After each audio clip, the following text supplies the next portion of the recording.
Welcome to Shantakantha topics 1830. Topic వచ్చేసి ఈరోజు exchange agent subscribe చేసుకొని పక్కన బ్యాక్ క్లిక్ చేయండి. టాపిక్ చెప్పాలంటే ఇంట్రెస్ట్గా ఉంటున్నా కానీ గొంతుకన్నది వస్తలేదు. ఒక్కొక్కరు వీడియో చూస్తుంటే ఏడుపు కూడా వస్తుంది. అంత దారుణంగా కూడా చేస్తారా అనిపిస్తుంది. ఈ వాయిస్ ఓవర్ వచ్చేటప్పుడు కూడా నాకు కళ్ళండి కూడా నిలిచింది. ఎందుకంటే తన జీవితంలో చాలా ఇబ్బందులు పడ్డది ఆ అమ్మాయి. ఎలా అంటే ఒక రియల్గా జరిగిన టాపిక్సే మనం చూద్దామంటే నేను నా ఈ పాత టాపిక్స్లో అన్నీ మెయిల్ ఐడీస్ చూస్తే కనిపించింది. ఆ ఛానల్ పోయాక నేను మిస్ అవుతున్నానే మన బాధతోటి ఉన్నారు, ఇంకొకరికి లేరు అనేసి అత్త ఆడపడుచు వాళ్ళ వంశాధారకునే మోస్తుందని అనుకోకుండా కూతురే ఎప్పుడు సంతోషంగా ఉండాలా, కొడుకు కోడలు సంతోషంగా ఉండకూడదని మరీ పని మనసుకంత వీనంగా చూసినా కొట్టినా తిట్టినా తన కోసం బతుకుతే భర్త తనని మోసం చేసుకోవాలనుకుని ఎలా అంటే మొదటిసారి ఆడపిల్ల పుట్టిందనేసి ఒక 5 months తీసుకొచ్చే అమ్మాయిని 1.5 years అయ్యాక తీసుకొచ్చారంట. గొడవలు పెట్టి మాకు అమ్మాయి పుట్టింది, మనవరాలు పుట్టింది, నా ఫస్ట్ అబ్బాయి పుట్టాలి, అలా ఇలా పెద్ద మనుషులు నచ్చ చెప్పడం అలా ఇలా చేసిన వల్ల మళ్ళీ తీసుకొచ్చాక 1.5 years వచ్చింది కదా. పాపకి 2 years రాపాలకి ప్రెగ్నెన్సీ రాలేదని అత్త మళ్ళీ గొడవ చేశారు. పిల్ల పుట్టి 2 సంవత్సరాలు అవుతుంది, ఇంకా కడుపు రాలేదు, దీనికి పుట్టడేమో, నాకు మగ పిల్లడుగా నాకు మనవడు పుట్టడమో, ఇంకా పెళ్లి చేస్తాను, అలా ఇలా అని గొడవ పడితే ఇంకా అదిగో ఇది కనుపప్పలకి మళ్ళీ అమ్మాయి కన్సీవ్ అవుతే మళ్ళీ సెకండ్ టైం కూడా అలా ఉంచాక ఆడపిల్ల పుట్టిందంట. ఆడపిల్ల పుట్టిన నెలల నిండి అన్నీ చాలా చిత్రహింసలు పెట్టారంట. కొట్టడం తిట్టడం చేసిన ఓర్చుకునేదంట. భర్త ఒక్క మాట అనేవాడు కాదన్న. మధ్యగారులు కొట్టేవారంట, తోటకోడలు కొట్టేవారంట, ఆడపడుచు కూడా కొట్టేది. తోటకోడలు ఎందుకు కొట్టేదంటే తోటకోడలు అత్తగారి సొంతం అన్న బిడ్డ వల్ల అది మేనకోడలు కాబట్టి అమ్మాయి బయట కాబట్టి చూసుకునేది కాదు. ఇలా చేస్తూ ఉన్నందుగా అమ్మాయికి సెకండ్ సారి డెలివరీలో ఆడపిల్ల పుట్టిందంట. పుడితే అదిగో ఫస్ట్ సారి ఆడపిల్ల పుట్టింది, రెండోసారి ఆడపిల్ల పుట్టింది. ఎంత విధంగా అని రెండోసారి కూడా పాప పుట్టి కొట్టడం తిట్టడం చేయడం వల్ల ఏం చేయాలో ఈ అమ్మాయికి తెలియక పెద్ద గొడవలు అవుతాయి. తర్వాత పాప పుట్టిన 3 monthsకి బాలింతలో కూడా కొట్టాక అది ఇంట్లో డెలివరీ అయిందంట. అమ్మాయికి ఇంట్లో డెలివరీ అయ్యేసి బయటికి 3 నెలలు తీసుకెళ్ళక చిత్తరించాలంట. తోటకోడలు ఆడబడుచు ఊర్లోనే ఉండేదన్న అక్కడ. మళ్ళీ ఇంకోటి బ్యాడ్ న్యూస్ ఏంటంటే కూతురికి 2 కూతుళ్ళే, ఒక కూతురు ఒక కొడుకు, 2 కూతురు ఒక కొడుకు. తర్వాత మేనకోడలు కూడా ఒక అమ్మాయి ఒక అబ్బాయి.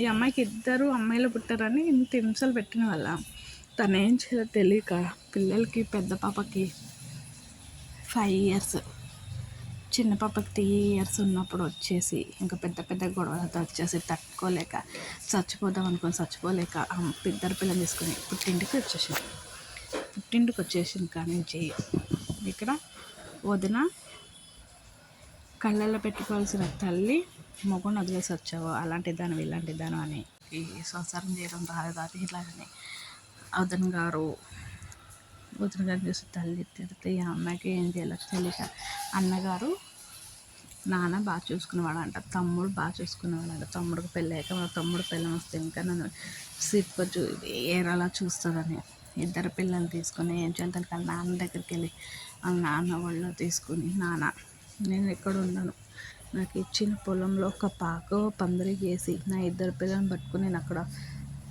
ఏదో పని చేసుకుని బతుకుతాను అనేస్తే ఆమెకి ఎకరం భూమి కట్నం కింద ఇస్తే ఆ ఎకరం పొలం ఇస్తే ఎకరం పొలం అలాగా వాళ్ళ అన్నయ్య వాళ్ళ నాన్న వాళ్ళ సహాయంతో దున్నించుకుని పంట పండించుకుంటూ అమ్మగారి ఇంట్లోకి ఇల్లు అద్దెకు తీసుకుని ఉండేదంట.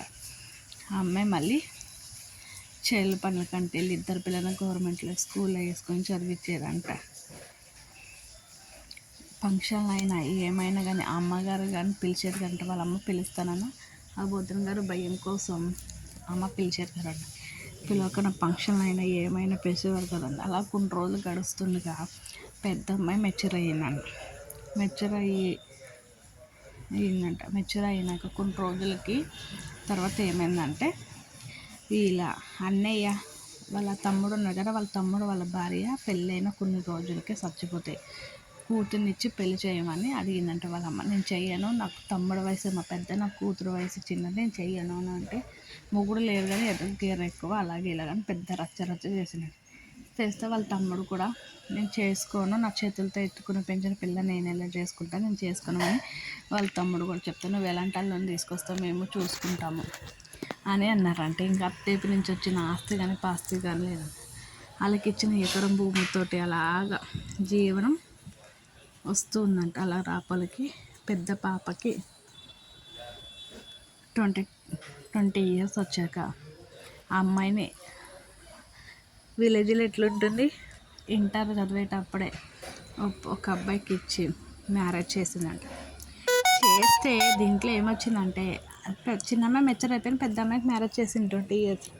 చేస్తే పెద్ద అమ్మాయి పెళ్ళైన 8-9 నెలలకి హస్బెండ్ తాగి అతనికి క్యాన్సర్ వ్యాధి ఉన్న వాళ్ళ తాగి లివర్స్ అవన్నీ పాడయ్యి అతను చనిపోతే ఇంక తల్లి బాధ ఎవరికి చెప్పుకోలేకపోతున్నారు. వాళ్ళ అమ్మ వాళ్ళు వీళ్ళందరూ నాకు కొడుకు ఇచ్చి చేయమంటే చేయలేదు. ఇప్పుడు నా రెండో కోడలు చూడు ఎంత హ్యాపీగా ఉంటుందో, వాడికి ఇచ్చి చేసావు అలాగే ఇలాగే నీ బతుకులాగా అయిపోయిందని. 8 నెలలకి 9 నెలలకి ఆ అబ్బాయి చనిపోయాడని చెప్పాను కదా. ఈ అమ్మాయికి ఇంకేం చేయాలో తెలియక ఆలీలనే మాటలు భరించలేక పిల్లలకి తను ఏదో ఒకటి ఇచ్చి చనిపోదామని వాళ్ళకి ఒక మంచి అబ్బాయి ఈ అమ్మాయిని ఇష్టపడి పెళ్ళి చేసుకున్నాను. పెళ్ళి చేసుకుంటే కులం తక్కువకి ఇచ్చి చేసిన వాళ్ళ ఇలా ఎన్నో బాధలు పెట్టాక నా కూతురు జీవితం బాగుంటే చాలు, కులం తక్కువ ఏముందని చేస్తే అలా పెద్ద అమ్మాయికి ముచ్చటగా ఒక అమ్మాయి ఒక అబ్బాయి పుడితే హ్యాపీగా ఉంటున్నారంట. వీళ్ళందరికంట హ్యాపీగా ఉంటాయి. రెండో అమ్మాయికి కూడా అలా పెద్దల్లుడు పెళ్లి చేసి బాగా అత్తని ఇద్దరు మర్దల్ని సొంత కూతురులా చూసుకోరు. దీన్ని బట్టి ఏమర్థమైందంటే ఆ అబ్బాయి చిన్నప్పటి నుంచి వీళ్ళ కష్టాలు చూసి పెరిగిన అబ్బాయి కాబట్టి వీళ్ళకి అర్థమైంది. ఈ వీడియో మీకు నచ్చితే లైక్ అండ్ షేర్ సబ్స్క్రైబ్ చేసుకొని ఓకేనా, బాయ్. అనుకుంటే టాపిక్ తెలుసా, ఇంకో పెద్ద అల్లుడికి పెళ్లి చేసేసింది కదా, కులం తక్కువకి ఇచ్చి చేసినా కానీ ఎంత బాగా చూసుకున్నాడో. చిన్న కూతురు కూడా పెద్ద సంబంధం చేశారు. చిన్నల్లుడు దుబాయ్ వెళ్ళాడు, పెద్దల్లుడు దుబాయ్ వెళ్ళి బాగా సంపాదించాడు. ఇంకెక్కడ లేని డబ్బులు కూతుర్లు తల్లిలు ఎంత హ్యాపీగా బతుకుతున్నారో అని తల్లి వదిన గారు అందరూ చెవులు కొరుక్కుంటూ ఉంటున్నారండి. 2 ఆడపిల్లలు పుట్టినందుకు ఆ అమ్మాయి తప్పు కాదు. భర్తని అత్తమామలు పట్టించుకోకపోయినా నా భర్త నన్ను వదిలేశాడు కదా అని కాకుండా ఇప్పుడు ఆ భర్త కూడా మీరు ఒకటి అనుకోవచ్చు, అదేంటి అక్క అమ్మ ఇంట్లోంచి గెంటేసినప్పుడు లేనివాడు ఇప్పుడు ఎలాగొచ్చాడంటే భర్త కదా. అల్లుళ్ళు కూడా మంచిగా ఉండి ఇప్పుడు అత్తగారిని మా అమ్మగారిని ఎంతో బాగా 1 మంత్ పెద్ద కూతురులో ఇంటికాడ ఉంటే 1 మంత్ చిన్న కూతురు ఇంటికాడ ఉంటారంట.